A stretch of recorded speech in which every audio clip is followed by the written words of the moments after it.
Okay, remember that the sketch that we, the graph that I had of that big function, and we tried to determine which term was the dominant term. And when we zoomed all the way out, it was the leading term that dominated the behavior of the function, right? And so what we understood from that was, if I have a polynomial written in standard form where I've got, the biggest power of x is first, and then the next biggest power, and so on, the leading term, the term with the biggest power of x is always going to determine what the end behavior of the function is, right? So one way we could do this, and this is fine, I'm going to show you a different way today too, and you can just choose. I mean, knowing both of them is helpful though. One way we could do this is we could rewrite this function, instead of being in factored form, we could expand it out into standard form. But really, we don't have to do the whole process, because all we want is the first term. So what is the leading term going to be when I multiply it all out? You can look at it and tell me right now. It's going to be what? Negative x squared? Cubed. X cubed. How'd you get cubed? When you multiply it. Right, okay, so all I'm going to do is for each of the distinct separate factors, I'm just going to multiply the biggest power of x times the biggest power of x, right? So here I'm going to end up with an x squared times an x to the 1 is a what? X to the 3, so an x cubed. And then I've got to multiply by the coefficient out front, the negative 1. And so does everybody agree that the first term is going to be negative x cubed plus... Who cares? Who cares, right? We don't care. All we care about if we're looking for end behavior is the first term, right? And so now we can use just this part right here. That's the leading term. And we can ask the question, what's going to happen if I plug in, for example, positive infinity? Well, what's that term going to give me? If I put a positive number in for x, what's a positive number to any power is what? Positive times negative 1? Negative, right? You get it? So that's going to mean it's going to be negative infinity. So out here, remember on my table, we know that the domain for any polynomial is going to go all the way from negative infinity to positive infinity, right? Because there's no value of x that's going to be problematic. We said they're well behaved. I don't ever have to divide by 0 or take any even roots. It's always that way. Polynomials will always be defined for all real numbers, all real values of x. So at positive infinity, though, the limit we get is the end behavior is negative infinity, right? Because of that. Okay? What about if we do f of negative infinity? Now let's think about this one. If I put a negative number, if I take a negative number to an odd power, I get back what? Negative times negative 1 makes it what? Positive. And one way, the way we kind of did this yesterday, and you're welcome to do this for a while, but after a while you won't need to, is we could think of this as being negative 1 times x cubed. We could break it apart into the two things that are being multiplied, and then just figure out the signs of those for infinity, right? That's what we did yesterday. So the first one is negative. If we're plugging in a negative number, the second one is negative. Negative times negative is positive, right? Okay? But I think pretty soon, you can just do that internally. You'll just look at this and say, okay, let's figure out what the sign of that's going to be. For a negative number, I'm going to get negative number cubed is negative, make it positive when I multiply by the negative, right? And just jump right to that answer. Either way, though, that's what we get, right? So we got our end behavior. Okay, next step. Next step is we want to find the x-intercepts, right? So how do we do that? There's our function. And this is really important that everybody understands not only how to do this, but why we do it. Okay, so really just think about this. Now where f of x is a fancy name for what? For y. And so does everybody see that when a function is just a rule, it's really just kind of a formula, right? This is the formula that we use to plug in x values and calculate y values, right? Everybody get that? So if I want to find the x-intercepts, what's the y value that that I'm gonna have for every x-intercept. All the x-intercepts sit on the x-axis, right? What's the y value of every point on the x-axis? 0, right? Everybody get that? Every point on the x-axis has to have a y value of 0 by definition, right? Because they're not up and they're not down. They're just right on the axis. So if this is the function that's calculating y values, what am I going to set equal to 0 up here when I want to solve that? Because that's how the math gods give us answers. We have to give them an equation, and then through algebra they'll give us the answers, right? But what equation am I going to build? What am I going to plug in 0 for? F of x is a fancy name for y, isn't it? Right? Didn't we say that y has to be 0 at all the x-intercepts? So aren't I just going to set f of x equal to 0, right? That makes sense that I'm just going to turn this, oops, I'm just going to turn that into 0, right? Does that make sense? I'm going to make y equal 0, and then look what I get. When I do that, I get an equation. I get the equation negative x squared times x minus 4 equals 0. I'll put a box around it. That's the equation I'm going to solve. That's how they tell me the answer right there, right? We said let y equal 0, and now through algebra, we can find all the values of x that make that happen, right? So But it's, go ahead, question? I'm so confused right now. Okay. Why would we have to do the beginning stuff? Well, Why can't we because, just put it okay, because, 0? okay, now let's big picture here. Let's think about what this table is going to do for us. The table is going to summarize all the information about this function. Well, one thing we need to know to make a sketch of the function is what's the end behavior. We've got to know if as we go out to the right forever, how's the function going to end up? Is it going to go up or is it going to go down? That's a big part of our sketch, isn't it? So that's telling us it's going to go down, right? This one's telling us as we go out left forever, how do we end up? How do we end the function on that side? Does it end up going this way or down this way? It goes up, right? But we got to find out all the stuff in between now, right?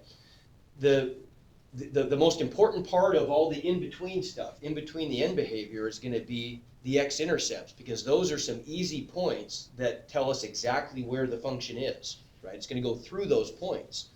So that allows us to kind of anchor our sketch, right, and make a good sketch. And those are important points. We got to find those, though. And so this is the process of finding them. To find them, we're just going to take the function and set it equal to 0 so we can find all the places where y equals 0. That's why we call x-intercepts zeros, because it's where y equals 0. Okay? So now we're going to solve this equation, but this is a super easy equation to solve because all the hard work has already been done for us. This has been given to us in factored form, right? And so finding the values of x that make this expression equal to 0 is really simple because we're just going to use that zero product property. Now we say the word zero product property or the words zero product property a lot in math, but don't lose sight of what it means. Now think about this. What's the only way I can multiply things together and get an answer of 0? Only one way. I have to multiply by 0. It's the only way I can get a product equal to 0, right? And so then this is really a cool strategy, right? We're just saying, okay, if I've got this broken down into 1, 2, 3 things that are being multiplied together, -1 times x squared times x minus 4, right? The only way that we can end up getting 0 is when at least one of those factors is 0, right? And so what do? Well, we can take, for example, the x squared, and we can ask the question, well, when would that equal 0? One way that this product could equal 0 is when x squared equals 0. But what's the solution of that simple equation? What value of x makes that happen?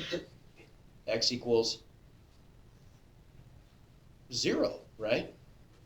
The only way x squared can be 0 is if x is 0, right? And I could solve it by square rooting both sides. What's the square root of 0? 0, right? So there's one solution, x equals 0. So 0 is a value that we're going to put on our x row. We get 0 for x, and that produces 0 for y. So there's an ordered pair, right? You turn your head sideways, x 0, 0, right? What's the other one? Well, let's look at this point right here. The other possibility would be if that factor were equal to 0, right? So if that one is 0, then we get the equation x minus 4 equals 0. So let's solve that to see what the x value is that makes that factor 0. It's an easy equation to solve. What's the answer? X equals what? 4. Did we need to write that one down? Probably not. We could just ask ourselves, what x value could I plug in and make that factor 0? 4, pretty obviously, right? So there's, let me scoot this guy. This is in the wrong spot. Let me put this one down here. And then this one goes there. And it's the ordered pair, x equals 4, y equals 0, right? That's pretty good. Now, if we make our sketch, look what we got going there, right? On our sketch, so here's the x-axis, let's say. There's the x value of 0. There's an x value of 4. So I know at this point that the function is going through those 2 points, right? And I know the end behavior. At this end behavior, at the right end, the function's going to go down. At the left end, the function's going to go up, right? So I know a lot of stuff. What's the only other thing I don't really know about this?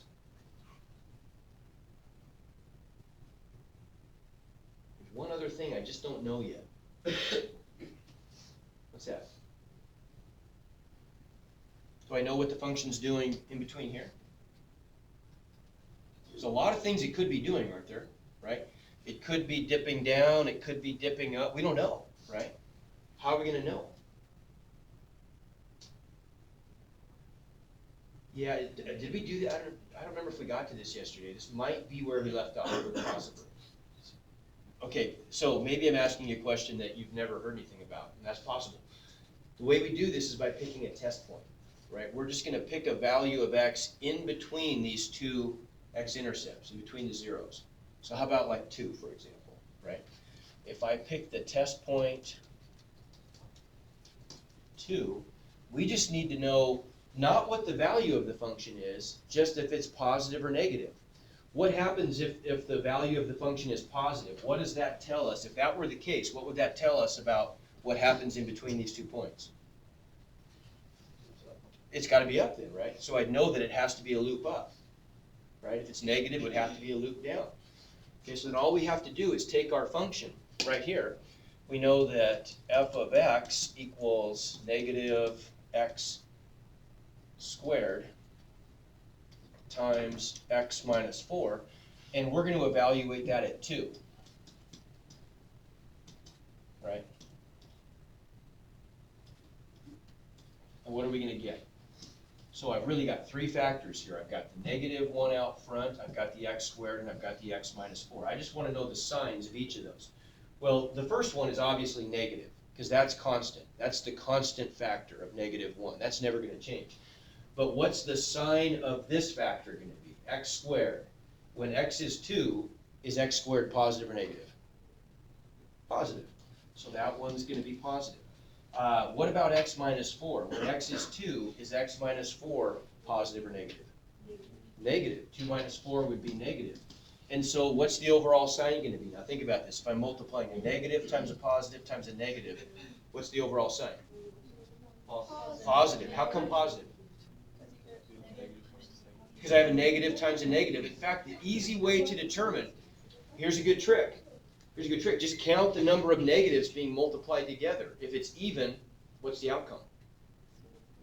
If there's an even number of negatives, it's going to be positive. If there's an odd number of negatives, it's going to be negative, right?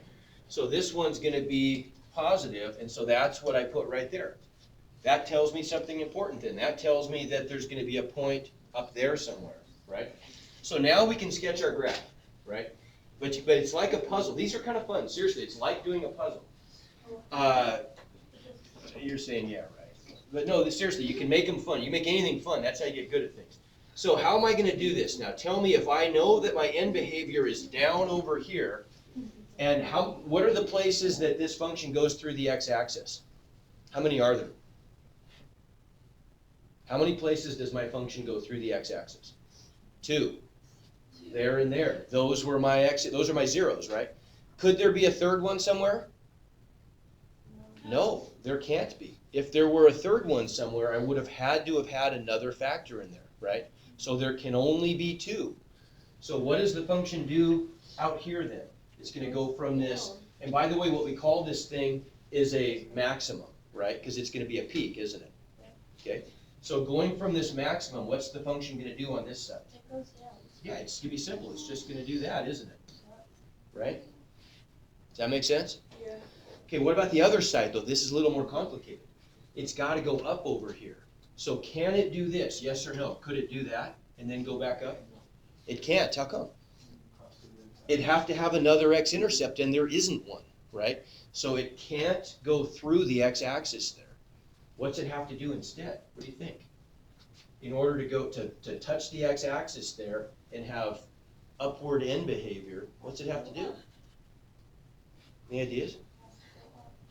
Has to go up, but it has to touch the x-axis there because that's a, okay, it's going to just graze it tangentially. It's going to do this. Like that. See how it works? See, it's just a puzzle, isn't it? Right? Okay, so one other little term that comes up that I didn't explain to you, and we'll talk more about this stuff. I mainly want you to work on the tables on this assignment, but here's a little definition. What do we call this thing? It's a maximum, but we call it a local maximum. How come? Because if an ant is standing here, locally speaking, it's the highest point, meaning it's a peak. But are there other places on the function that are higher? Yeah, there are, over here, right? So it's not the highest possible point, it's just a high point in the function, it's just a peak, right? What if the function did this though? What if the function instead, what if it went down forever like that? Then it would have become a global maximum. How come? Because it is the highest point. The ant could stand there and say, I am on the highest point any place on this function, right? And then I do the same thing, like this was an example of in our original function. This was an example. What do you think we would call that point? A local minimum, right? If it were the lowest point anywhere, it would have been a global minimum, okay? Those are called turning points because the function turns from going up to going down or from going down to going up. Turning points are always going to be a maximum or a minimum as a turning point, right? Right, it would not have a global because it goes down below that, but it would just be a local minimum, right? Okay? You get the idea? Okay? All right, how about it? I think you can do it.